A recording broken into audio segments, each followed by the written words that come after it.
I just got done with my workout, and one of the things that I was thinking about as I've been posting new content on social media, speaking more about God, masculinity, the actual masculine values that men used to carry.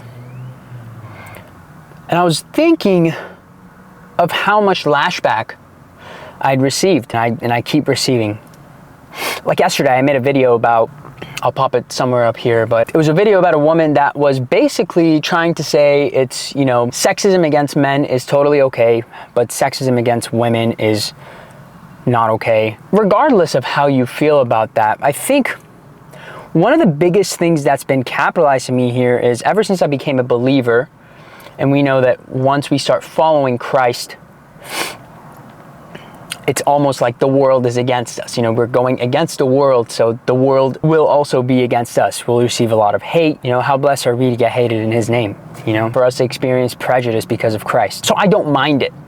However, I've never realized how far gone our society is. I've never realized how delusional people have become, how far we've strayed from not just what Christ set as an example, but what society knew as feminine and masculine. And this keeps getting brought up. Like the other day, I'd made a video about a woman proposing to a man. That's completely wild. Why is a woman proposing to a man? And I made that video expecting support. I didn't expect people to lash out. However, women got on and was like, oh no, you know, this is not good. And even some men, you know, some men even said, well, yo, you gotta, you know, what's wrong with that? And it's just, masculinity is under attack, is what I have realized over this past month of switching content. It's only taken a month, but I'd never actually realized how bad it was. How many men don't want to be masculine anymore? It's worrying to think about. More so, it's very worrying to think about where we're gonna end up as a society in 10 years to 20 years. Because there's one of me. Maybe there's 100, 200, maybe there's a couple thousand creators like me. But on the other hand, there's billions of other people. Just billions of men that go out to bars, clubs, that are okay with, you know, women dressing provocatively in this modern day feminization of men. They're okay with it. They've given into it. It's going to be so difficult to raise your child with the same standards and the same values that we were raised under, you know, that I was raised under. I was told to take care of women, to protect, to provide. I should pay the bills. I should pay for dinner. You know, my mom didn't have a guy best friend. My mom didn't dress provocatively. My mom cared about what she wore, how she portrayed herself. And my dad, on the other hand, was also on the same page as, no, my woman should not be doing this. My dad led the household. That's gone. It might be preserved and I say in Christian households, but not even in certain Christian households, because Christianity is becoming a cesspool of modern values. We now have LGBTQ churches, which is completely unbiblical. You know, we now have people sinning Monday through Saturday and going on Sunday and repenting and thinking they're wiped clean. And this happens over and over and over again. Women in the church that are screaming, I hate all men and whatever. I mean, like, seeing that, it's even infested Christianity. So I'm scared of what the future will look like. Because if I receive the lashback I receive now, how bad is it gonna be to speak up as a man in the future? Imagine that. Imagine how much lashback you'll receive as a man speaking up 10 years from now, 20 years from now. They silence you now by canceling you, cancel culture. What are they gonna do in 10 years? In 20 years. So it gets you thinking is they've suppressed masculinity, and they're actively trying to suppress it more, looking at testosterone levels and the overall drop in them. It's concerning. However, it does give me hope. And it gives me hope for the future of man, for the future of masculinity. It gives me hope in the sense that there is an opportunity for men who still hold those values to stick to their ways, to not fall astray. Look at the season 23 Bachelor. He went in as a Christian man. This was 6 years ago. Christian man, rich, football player, handsome, could have any woman he wanted. However, he even preached celibacy, which is insane. But then he divorced his wife and came out as gay a year ago. He fell astray.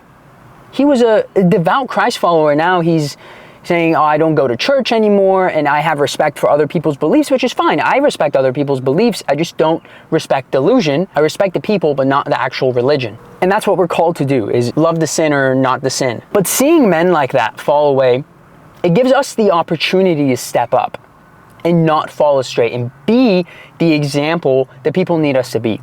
That's why I believe that men with similar values to mine need to get online, need to get on social media, need to voice their opinions. We need more masculine values. And I'm not talking toxic masculinity. If you think someone like Andrew Tate, some idiot like Myron, is some masculine guy, you're dead wrong. Masculinity, the core idea of masculinity is to protect and provide. That is the essence of masculinity. The essence of masculinity is to sacrifice yourself, is to sacrifice your own desires for the overall benefit of your family, of the people around you, of your wife, of your kids. That's being lost. Not only that, but the essence of masculinity, which is testosterone, is being suppressed. The actual biological foundation of men, of what it means to be a man, is being changed.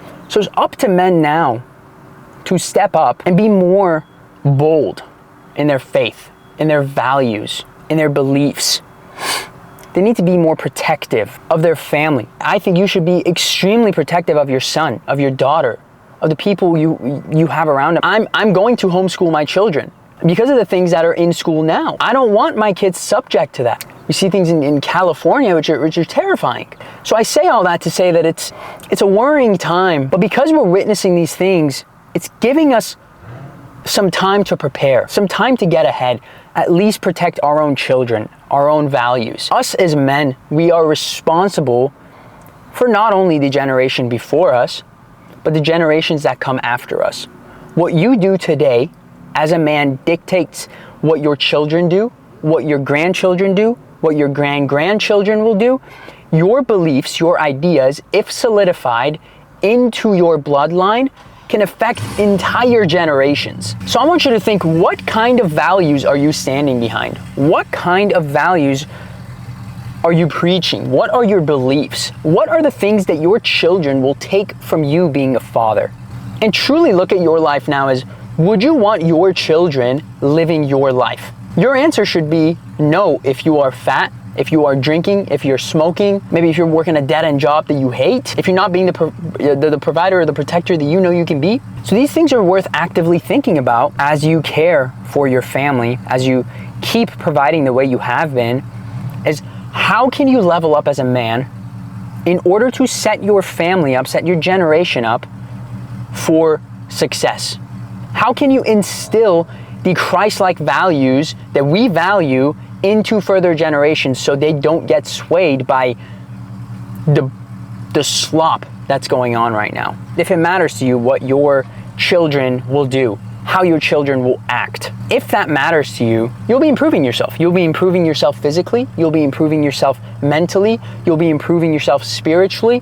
Why? Because all of these things, your identity relies on your beliefs, the way you operate physically, spiritually, mentally. So you have to be in your word. You have to be improving your mind, doing hard things. Doing hard things has been shown to literally grow your brain. It literally makes your brain grow. It makes your brain bigger. Physically, you must be fit, healthy. I believe every single man should be ripped with abs, big biceps. You should be physically strong. You should be physically capable. A lot of men aren't. There's no reason that 75% of America should be overweight. I think around 40-50% of Americans will claim that they're Christians. How can you be a Christian and not honor your temple? How can you be a Christian and be obese? How? How can you be a Christian and get drunk every week? How can you be a Christian and get high?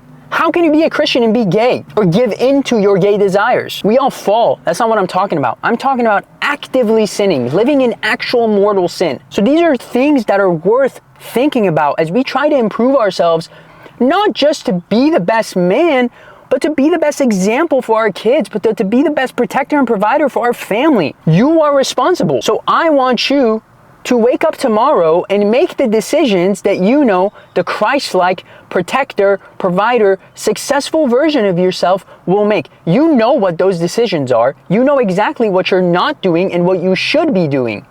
Every single person knows that. Just like every single person knows that in order to lose weight, they have to eat less and move a little more, but they just don't do it. You know exactly how to improve yourself beyond recognition. I promise you, 3 to 6 months of you purely locking in on your goals, whether that's weight loss, whether that's making more money, whether that's improving your mind.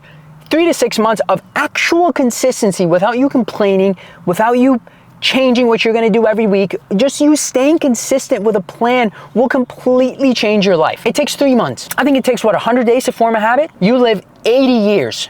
You have 80 to 90 years to show God what you've done with the gift of life that He's given you. Will it be fruitful? Will you show a strong family, a strong household, a supported household, a healthy body, a healthy mind, a strong mind? Is that what you're going to show God? Or are you going to show God that you threw what He gave you away? The capable body, the capable mind, His actual living spirit that dwells in you. And ultimately, the feminization of men today is on the men before us. It's on our dads, our granddads. They allowed this to happen. They allowed the parasite that is leached onto our society. So it's up to us to take it back, to bring back the masculine essence of what it means to be a man, to protect and provide, to hold to the traditional values that were given to us.